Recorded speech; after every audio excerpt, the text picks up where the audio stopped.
All right, what's up, boys and trolls? And I hope y'all are doing all right. I've been skipping a lot of his content lately and just watching some highlights. So I may be a little bit behind on some stuff, but it is what it is. This video isn't what I talked about the other day, and quite frankly, that's probably not coming. But it's really not that big of a deal. I'll probably discuss some details about it in the next video because I have to think what's okay to actually share and what isn't. But I do have something that's related to it at the end of this video. And as I said in the community post, you'll get a kick out of this one. And it just further shows how little DSP cares about those that actually support him. But before we get to that, we're going to take a look at the tips tracker. Shout out to Piece of Peace as always. And go through some stuff that's just unbelievable. Some of it is related to WWE champions.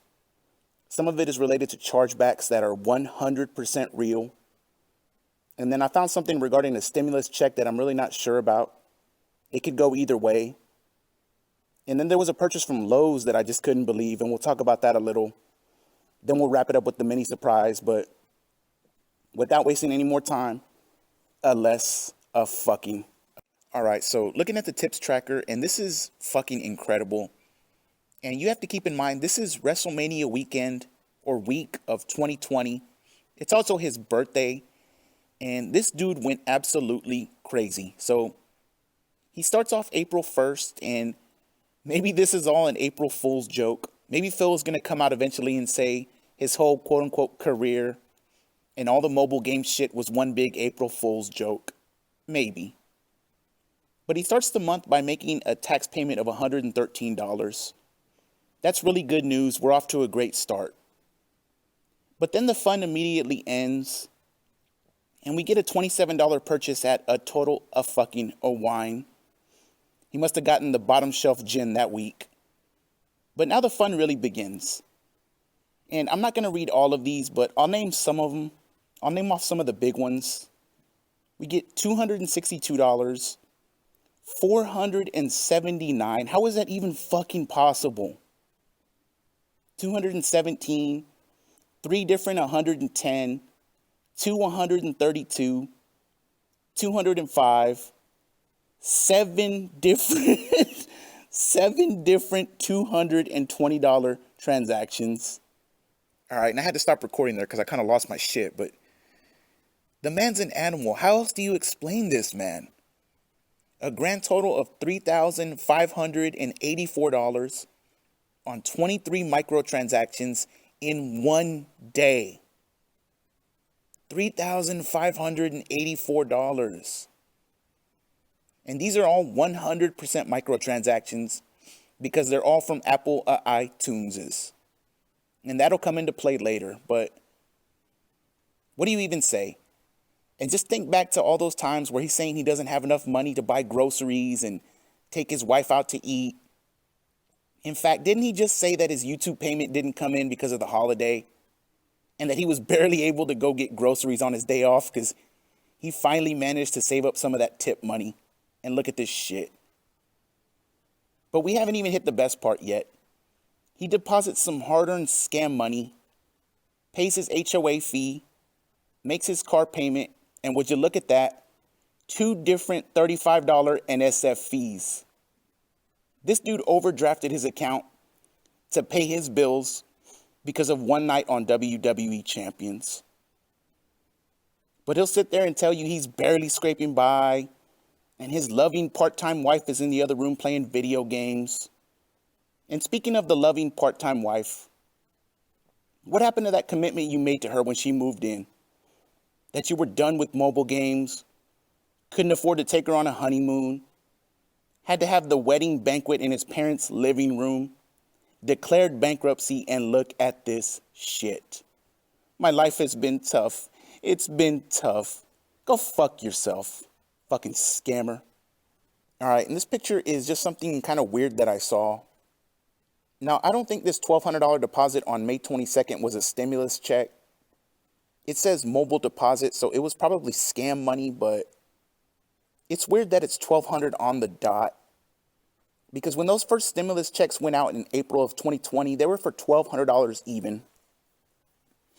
Now let's go ahead and listen to a clip, and See what he had to say about those checks in particular.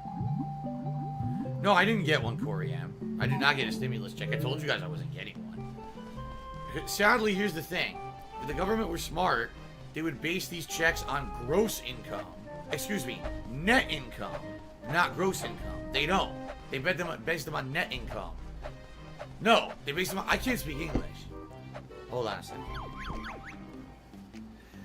If the government were smart, they would base the stimulus checks on net income, not gross income. However, they don't. They don't look at anything like the cost of your operating your business, your personal expense, nothing. Instead, they just say, how much money did you make? Oh, you made that much? Too bad you don't qualify.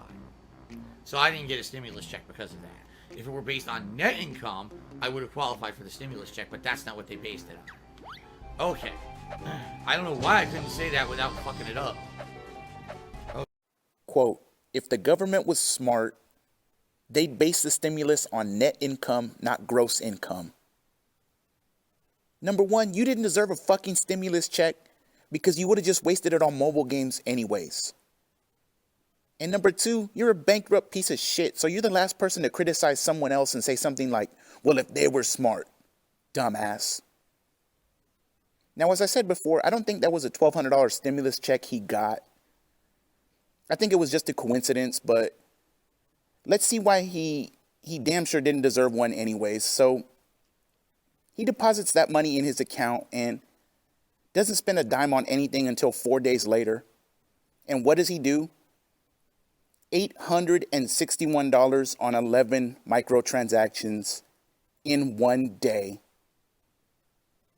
And there he is that same month complaining about not getting a stimulus check and how it would help him. But remember, guys, if the government was smart, they would have gave one to Phil Burnell. All right, and this dude needs help, man, because the month of October was fucking wild. And this was October of 2020. And look at this shit. 9 different $110 charges. 9 of them. 122, 150. And then let's mix in $59 at Hairmasters. And like I said in another video, I hope and pray that's for the lovely Ket Burnell. To think that this guy is paying more than $5 for that atrocity of a haircut.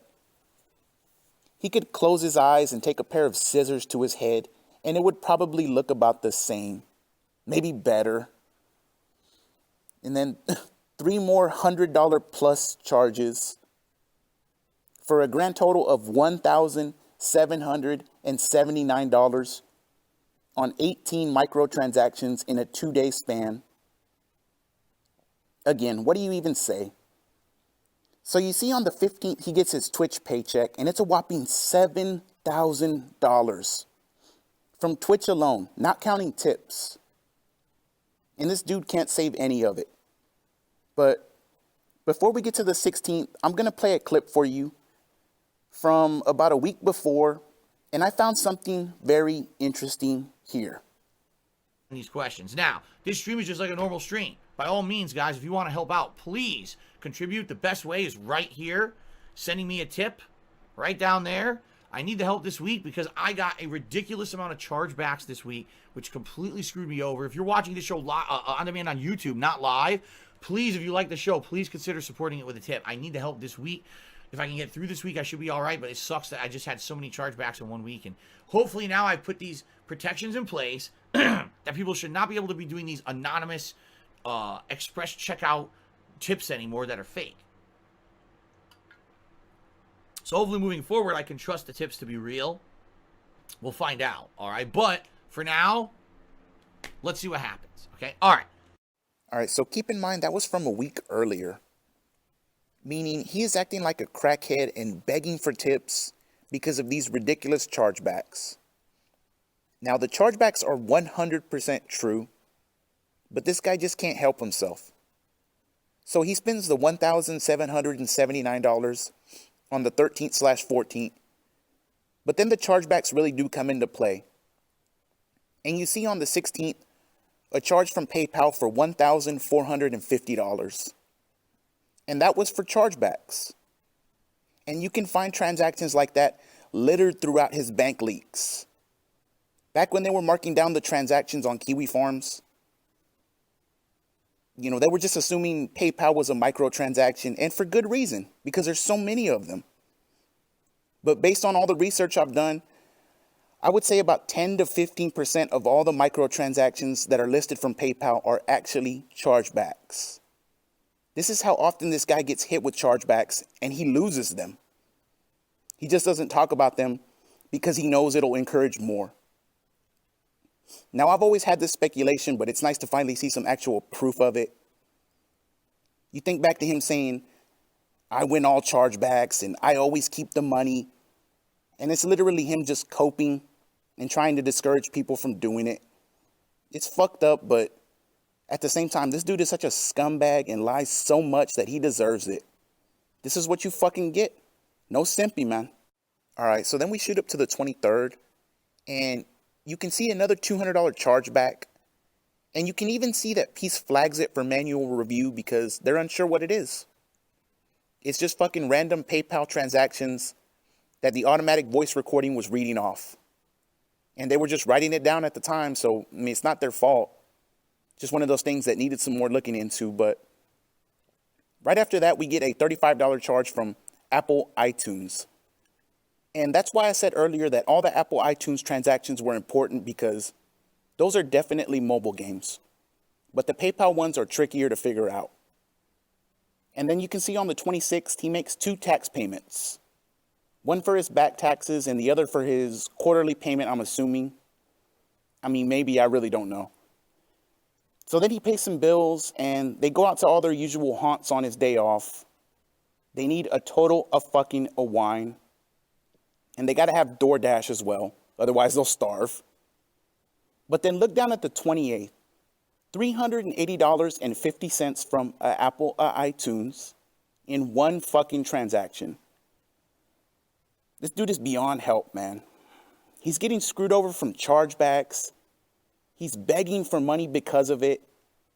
Despite making $7,000 from Twitch alone about 10 days earlier. And he has the nerve to spend $380 in one purchase. While he's sitting there on the couch, ginned up. But remember, guys, he loves his wife and he can't stream more because they have to spend time together. Because they only get one day off a week with each other. It's a very loving and very real marriage. And don't let any dumbass troll tell you otherwise, or I'll fucking ban their ass. A sound of good, a fair enough. All right, and if you thought any of this was wild so far, you ain't seen nothing yet.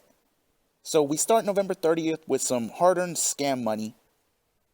He makes his 2 tax payments again. Very responsible job there, Philip. Makes his health insurance payment. But then old Burn in Hell Burnell makes an appearance.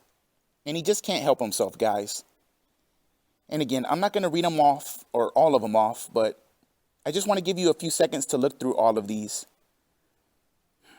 He did 20 different $110 transactions. 20 of them. At $110 a piece. And then you mix in all the sub 100s. You know, there's quite a few of them. Then he finishes it off with another $120 one. We get a grand total of $2,654 on 30 microtransactions in a 3-day span. This dude is fucking wild, man. But if you look at the 7th, I'm assuming this is another chargeback for $564, but it shows up twice.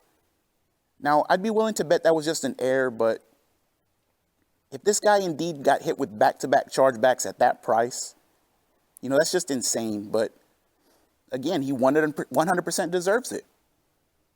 This is what happens when you let the same person give you thousands of dollars every year. He's so fucking greedy that Superhound was able to say, okay, I'm just going to tip you $50 to $100 every day under Jack Lee's or Murdoch or Jax Raxer's name. And he's so dumb that he won't even question it. And look what happened. And I love it. I love it. All right, and this is just a quick one, but it caught my attention. And I couldn't find any record of it in a video or him talking about it on Twitter or anything. So If someone knows where this is from and can confirm the date as well, please let me know down in the comments. But on January 20th of 2021, this dude spent $1,158 at Lowe's. And of course, you got a bunch of microtransactions all up and down this page, as well as $2K in tax payments. But for him to spend that much at Lowe's and not talk about it, it must have been some kind of upgrade that he wanted to keep secret. I mean, he lives in a condo and he can't really change anything there. It's not like a house. And I'm pretty sure his HOA wouldn't let him do something that drastic anyways. So you got to wonder, what the hell did this guy spend $1,158 on at Lowe's? And I'm sure you're aware, but if you're not from the US, Lowe's is a home improvement store like Home Depot, or just think big box hardware store. Again, not really important, but just something that caught my eye. Let me know what you think down in the comments, what it was for, if you remember something about this, etc., etc. All right, and here we go. And I'm not going to say where I got this from yet. I think some of you have been able to put two and two together and figure out what I'm talking about here, but, not yet. So I said I had something big coming, and, well, it's just not ready yet. Why? I have no fucking clue. And quite frankly, I'm not even sure what to think at this point. Having said that, I'm going to let y'all in on a piece of it. So, this was after Timbo got doxxed and left Phil the first time around. We already went over his post on Kiwi Farms, so there's no need to do it again. But I want you to think back to how desperate he was at the time to not only put on that big show for Kiwi Farms, but to do exactly what I said he would do in To Catch a Pay Pig 13. And that's cry to Phil and write him an email telling him he had to do this for his family's sake and how he really wasn't planning on leaving, etc. Now, I'm going to show you, Timbo, how much Phil really cares about you and what all your time, money, and loyalty meant to him.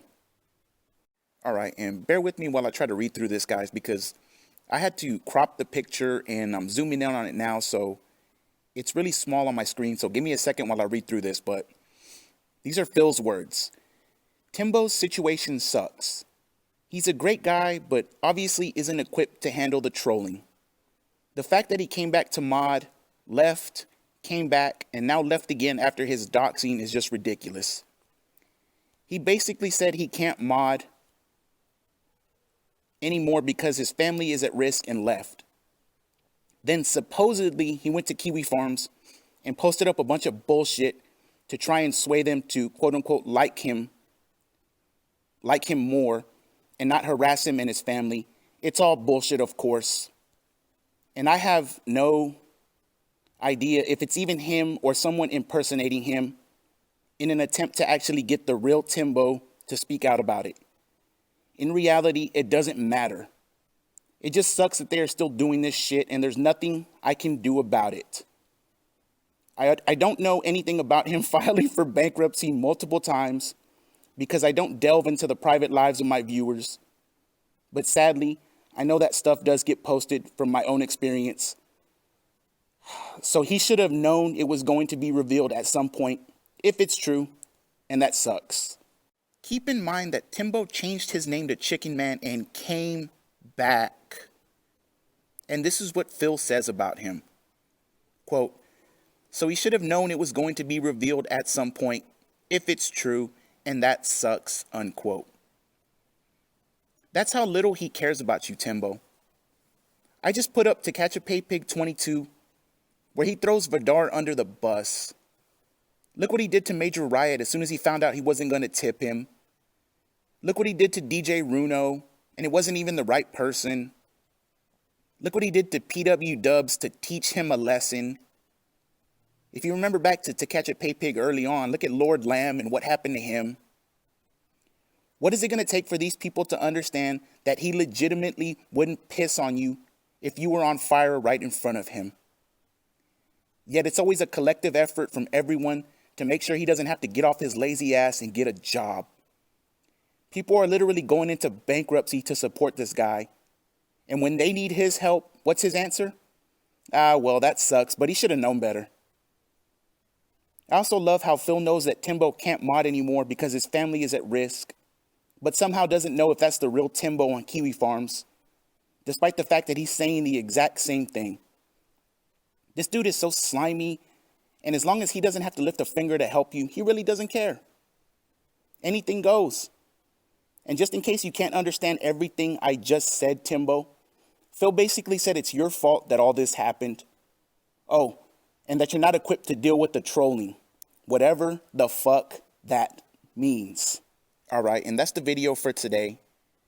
Again, the next video will go a little further into everything and what happened, etc. But I just need a little time to put it all together because I don't want to make it seem like I'm dropping a bunch of shit when that's not what I'm doing.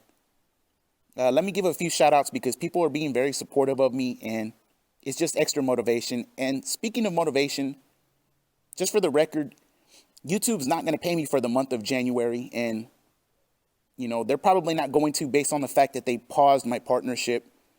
You know, it wasn't a lot of money. It was a little more than $400, even after the 30% that they take out. But it's okay, man. At the end of the day, I know that I'm in the right here when it comes to DSP. Some of the language that I use and some of the things I say sometimes, it might be a little much, but at the end of the day, I know I'm in the right. And I'm just not going to stop, and I'm not going to let YouTube stop me either. So I have to say thank you to the following people that tipped me after To Catch a Pay Pig 22. And I can't go into detail like I always do because there's just too many names. But, you know, Jason, thank you very much, homie. Vicious the Otaku, I appreciate you supporting, brother. Fred, there was no message, but that's Raza right there. Justin, Hood Hustler, who always fucking supports. Jose, Raza, and had a very nice message for me. That guy, Matt, I recently saw your comment on my last video, homie. Appreciate that. The Aja man who tipped me last night said he was looking forward to the video. These people supported me on Patreon. Necro Butcher 12, and that was the first person to join, so I'm very grateful for you, homie. FIFO 915, who, that motherfucker. Not FIFO. FIFO 915, who always supports me no matter what. And that's Rasa right there. Lee, who I exchanged some messages with. You know, big ups for the support. I'm not shouting out Blooper, that piece of shit. Fuck him, get scammed.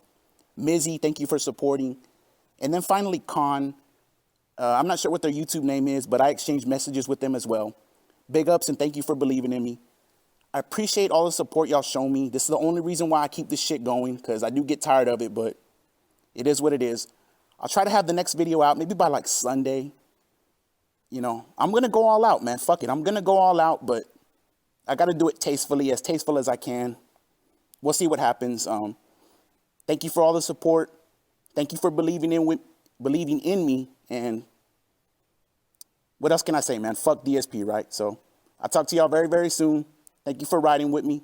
And as always, a fucking go.